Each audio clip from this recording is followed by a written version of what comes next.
Hello students of class 12th economics बेटे, जैसे कि हम प्रीवियस वीडियो में चैप्टर नंबर 4 का ये कर रहे थे, जिसमें हम बेटा इंडस्ट्रियल ग्रोथ की जो स्ट्रेटजी थी 1950 से 1990 तक जो चली, उसके अच्छे और माड़े इफेक्ट हमने पढ़ने थे। ठीक है, इसमें से हमने कुछ फीचर्स ये इसके फीचर्स थे कि क्या क्या विशेषताएं थी उसकी।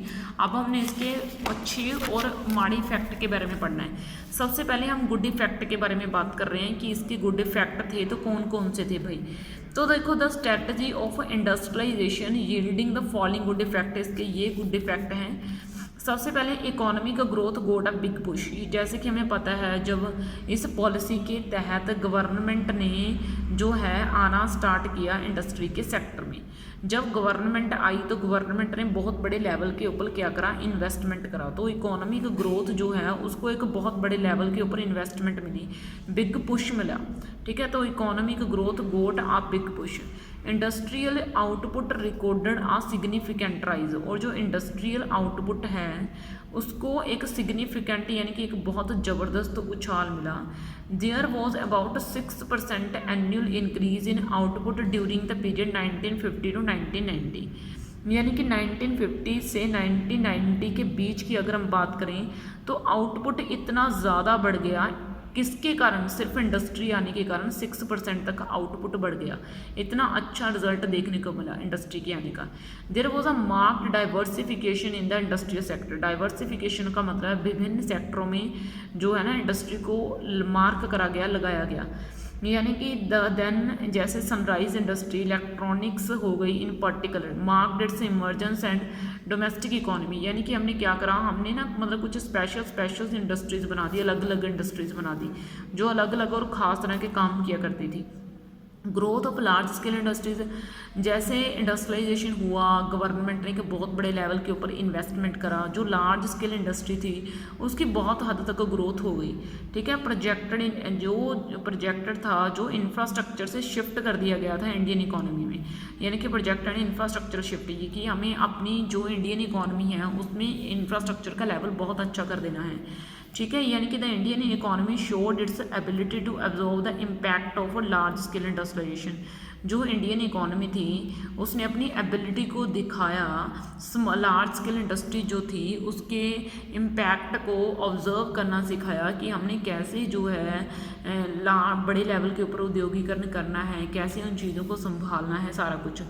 आगे ग्रोथ ऑफ एसएसआई, यानी कि जो स्मॉल स्केल इंडस्ट्रीज हैं उसकी ग्रोथ को made a substantial contribution in achieving the objective of growth with social justice. यानी कि ग्रोथ ऑफ एसएसआई में, यानी कि स्मॉल स्केल इंडस्ट्रीज़ की जो ग्रोथ है उसने कंट्रीब्यूशन दिया लगातार हमारी कंट्री में एम्प्लॉयमेंट को बढ़ाने के लिए, सोशल जस्टिस को बढ़ाने के लिए, चीज़ों को सुधारने के लिए बहुत बड़े लेवल के ऊपर योगदान दिया। तो ये तो थे गुड इफेक्ट की। इंडस्ट्रियलाइजेशन जब आया तो उसके ये अच्छे इफेक्ट हमें देखने को मिले, लेकिन हर चीज़ के अच्छे इफेक्ट नहीं होते, कुछ उसके बुरे इफेक्ट भी होते हैं। तो वो बुरे इफेक्ट कौन से थे? तो देखो, bad effects were as significant as good effect. Bad effect भी उतने ही थे जितने गुड इफेक्ट थे। और ये कौन से थे? Public sector monopolies gradually turned out to be dead social weight. अब देखो, यानी कि जो गवर्नमेंट थी, गवर्नमेंट ने कि मोनोपोली का मतलब एकाधिकार था कुछ कंट्री के कुछ इंडस्ट्रीज़ के ऊपर। उसका नतीजा क्या देखने को मिला? वो तो डेड सोशल वेट था, मतलब कि सोसाइटी के हिसाब से उनका कुछ ज़्यादा कीमत मानी नहीं जाती थी। क्यों? क्योंकि इनएफिशिएंसी थी, लोग योग नहीं थे काम करने के, करप्शन बहुत ज़्यादा था, लीकेज थी। लीकेज का मीनिंग क्या है कि सरप्लस नहीं होता था, यानी कि पाइल फ्रेज, मर्ज्ड, ये सभी जो है ना इसके मतलब बहुत हमें चीज़ें देखने को मिली है कि गली सड़ी सी अर्थव्यवस्था जिसको हम बोल सकते हैं कर दिया था। यानी कि बाय इंक्यूरिंग ह्यूज लॉसेस, बहुत सारे लॉसेस हुआ करते थे। पब्लिक सेक्टर जो था वो एक नाकाम साबित हुआ था इंडस्ट्रीज़ को संभालने के लिए। तो प्राइवेट सेक्टर जो था अगर वो अपने प्रॉफिट के बारे में सोचता था, लेकिन इंडस्ट्री से बहुत अच्छे लेवल के ऊपर पर आउटपुट भी निकालता था। लेकिन जब से गवर्नमेंट सेक्टर ने काम करा, हमें करप्शन तो आम देखने को मिलता, कोई बड़ी बात नहीं है ये। ठीक है, करप्शन तो बड़ी नॉर्मल सी बात हो चुकी है हमारी कंट्री में। तो आगे देखो, आगे है प्रोटेक्शन ऑफ डोमेस्टिक इंडस्ट्री। जो डोमेस्टिक इंडस्ट्री है यानी कि stimulated its growth but it fail to achieve international standards of product quality. ये जो हमारे इंटरनेशनल जो है ना इंडस्ट्रीज़ हैं, जो हमारी कंट्री के अंदर इंडस्ट्रीज़ लगी हुई हैं, बेशक उन्होंने ग्रोथ बहुत बढ़ा दी, लेकिन हम जो है ना जो इम्पोर्ट सब्सटीट्यूट करना चाहते थे, हम उतनी लेवल की चीज़ बना ही नहीं पाए जितनी लेवल की हमें चाहिए थी। हमारी जो है क्वालिटी अच्छी नहीं होती, ये कोई बुरी बात नहीं है। हमें पता है कि हमारी कंट्री में मिलावट कितनी है, हमें ये नहीं पता कि हमारे घर में कितना जहर पड़ा है, कितना खाना पड़ा है, कितनी आधे से ज़्यादा चीज़ें जो है मिलावट से बनी हुई होती हैं, ठीक है। और शो ऐसे करते हैं जैसे बिल्कुल रियल हो, जैसे बिल्कुल ओरिजिनल चीज़ हो, ठीक है। लैक ऑफ कंपटीशन, चाहे ना आप साइंस के लैब में एक्सपेरिमेंट कर लियो कितनी ज़्यादा, तो नकली चीज़ें निकलेंगी हमारी। Lack of competition prompted the domestic entrepreneurs to focus upon monopoly control of the market. तो इस तरीके से ये जो है ना मोनोपोली कंट्रोल को दिखाता है, यानी कि इसकी कमी हो जाती है, मतलब इतना ज़्यादा कंट्रोल नहीं रहता चीज़ों के ऊपर, यानी कि कंपटीशन बढ़ जाता है, डाइवर्सिफिकेशन बढ़ जाती है। आगे saving from foreign exchange through import substitute, हमें इम्पोर्ट का सब्सटीट्यूट करके हमें अपनी कंट्री को बचाना होता है भाई, किससे, बाहर वाली कंट्रीज़ के कंपटीशन से। मतलब हमारी जो चीज़ होनी चाहिए उनकी क्वालिटी से अच्छी होनी चाहिए, उनके मुकाबले काफ़ी सुधरी हुई चीज़ होनी चाहिए, लेकिन कहाँ पे भाई, आपको तो पता ही है हमारी कंडीशन क्या है आज भी, है ना।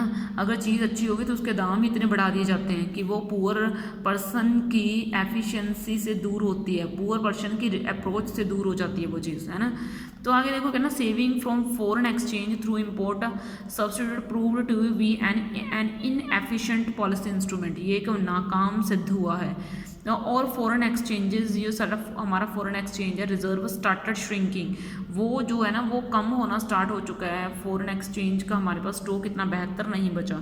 And by the end of 1990, जो 1990 के एंड की बात करें तो these stocks reached their bottom, वो बिल्कुल निचले लेवल के ऊपर पहुंच गया था।